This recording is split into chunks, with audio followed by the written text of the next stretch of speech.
سوال ہے کہ قضائے عمری کیا ہے اور پڑھنا کہ نہیں پڑھنا، اور تسبیح انگلش میں سوالات ہیں اس لیے میں اب انگلش پڑھوں گا. ہاں انگلش بتا رہا ہوں، انگلش بھی آتی ہے ان کو. تسبیح پڑھنا اسلام میں جائز ہے کہ نہیں ہے؟ سوال نمبر 1. کچھ لوگوں نے تو خط لکھا ہے پورا. اچھا لکھا اس پہ پیچھے مڑیے، تو یعنی پیچھے مڑیے، پیچھے دیکھیے. کچھ لوگوں کو یعنی آگے پیچھے ملا کے جگہ کم پڑ گئی، بولا اچھا اور چھوٹا دیا، اگر اور بڑا دیتے تو پورا لکھ دیتے.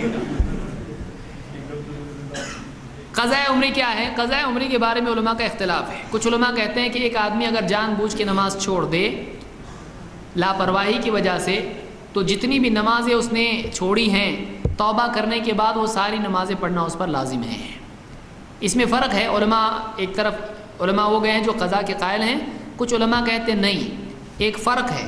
جان بوجھ کے چھوڑی ہوئی نماز کا معاملہ الگ ہے، اور نیند یا بھولنے کی وجہ سے یا بیماری کی وجہ سے چھوڑنا وہ نماز کا معاملہ وہ الگ ہے.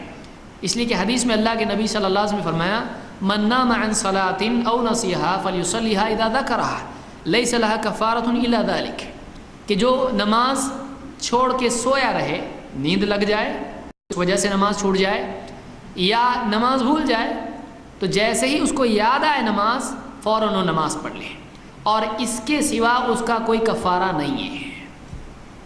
تو اس قول کے قائل کہتے ہیں کہ اگر بھول سے نماز چھوٹ جائے، یاد نہ رہے یا سوئے رہے، اٹھنے کے بعد شریعت نے اس کے لیے کفارہ ذکر کیا ہے. ایسا آدمی چھوڑی ہوئی نماز پڑھ لے، اس کے لیے پڑھنا جائز ہے. لیکن جس آدمی نے جان بوجھ کے نماز چھوڑی ہے لاپرواہی کی وجہ سے، اس کے لیے سزا یہ ہے کہ اس کے لیے کوئی کفارہ نہیں ہے. یہی فتویٰ ہے عمر بن خطاب رضی اللہ عنہ کا، یہی فتویٰ ہے عبداللہ ابن عمر کا، یہی فتویٰ ظاہر قول کے متعلق عبداللہ ابن مسعود کا ہے، اور ابن سیرین کا ہے، حسن بصری رحمۃ اللہ علیہ کا ہے. سلف میں سے اس کے قائل علماء ہیں. وہ کہتے ہیں کہ نماز کا وقت کے بعد پڑھنے والا ویسا ہی ہے جیسا وقت کے پہلے پڑھنے والا، یعنی اللہ نے نمازوں کے لیے ٹائم رکھا ہے. ابن حزم نے بہت نفیس بحث اس میں کی ہے المحلہ بالآثار میں. انہوں نے کہا کہ ایک نماز کا وقت نکل گیا اس کے بعد پڑھ رہا ہے، تو اللہ نے ٹائم رکھا ہے، اس کے پہلے پڑھے تو نہیں ہوگی، اس کے بعد پڑھے تو نہیں ہوگی. اگر کوئی آدمی پہلے بعد میں سب پڑھ لیتا ہے تو پھر فائدہ کیا ہے اس کا؟ اللہ کا ٹائم رکھنے کا مطلب کیا ہے؟ تو اس آدمی کے لیے کوئی فرق ہی نہیں، کوئی گناہ ہی نہیں اس کے اوپر، کوئی معاملہ ہی نہیں، اس کا ٹینشن ہی کرنے کی ضرورت نہیں. نماز ادا ہو جاتی ہے اس کی، کبھی بھی پڑھے وہ. تو نماز ادا نہیں ہوتی اس آدمی کی جو وقت نکل جانے کے بعد اس کو پڑھے، اس کی نماز نہیں ہوتی ہے. اور کفارہ اسی کے لیے ہے جس کے لیے عذر ہے.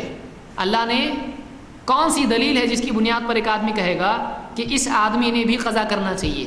کیا دلیل ہے؟ کوئی دلیل نہیں ہے. چھوڑی ہوئی نماز اس کی قضا کی دلیل اسی کے لیے ہے جس آدمی کی نماز کسی عذر کی وجہ سے، شرعی عذر کی وجہ سے چھوٹی ہو.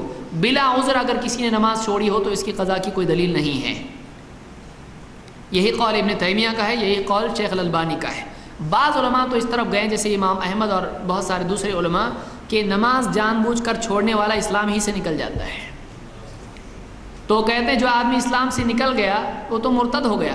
اب کلمہ پڑھ کے اسلام میں آئے گا تو اس کے پچھلے سارے معاملات خالی ہو جائیں گے، اس کو واپس سے وہ عمل کرنے کی ضرورت نہیں ہے. تو اس کی وجہ سے وہ کافر ہو گیا تھا. اب تو توبہ کر کے جب اسلام میں آیا ہے تو پچھلی قضا اس کی کرنے کی ضرورت نہیں ہے. تو کتنی شرم کی بات ہے آپ سوچیں. اس لیے نماز جان بوجھ کے چھوڑنا نہیں چاہیے، اس کی کوئی بھرپائی نہیں ہو سکتی ہے. یہ سزا ہے اللہ کی طرف سے کہ تم بھرپائی نہیں کر سکتے، آپ پکڑ ہو سکتی ہے اس کی. اب اس کی بھرپائی کا طریقہ کیا ہے کہ وہ اس فرض کی کمی کو نفل سے پورا کرے. لیکن بہت سارے نفل مل کے ایک فرض کے برابر ہوتے ہیں. فرض اور نفل برابر ہے کیا؟ نہیں ہے. تو کئی نفل مل کے یہ سزا ہو گئی. وہ نہ دو چھوڑا، دو پڑھ لیا، بعد میں پڑھا، پہلا پڑھنے والا فرق کیا ہوا اس کا؟ ہو گیا، یہ پاس ہو گیا، مطلب کوئی مسئلہ نہیں اس کے لیے. وہ کئی نفل پڑھ کے کیا کرے گا؟ اس فرض کی کمی کو پورا کرے گا. تو کئی بار پڑھنے سے اچھا ایک بار پڑھ لینا ہے. کئی بار گناہ گار بن کے پڑھنے سے کیا ہے؟ ایک بار آدمی پڑھ لے اس کو. تو ایسی نماز کا کوئی کفارہ نہیں ہے جو جان بوجھ کے چھوڑی گئی ہو. یہی راجح قول لگتا ہے.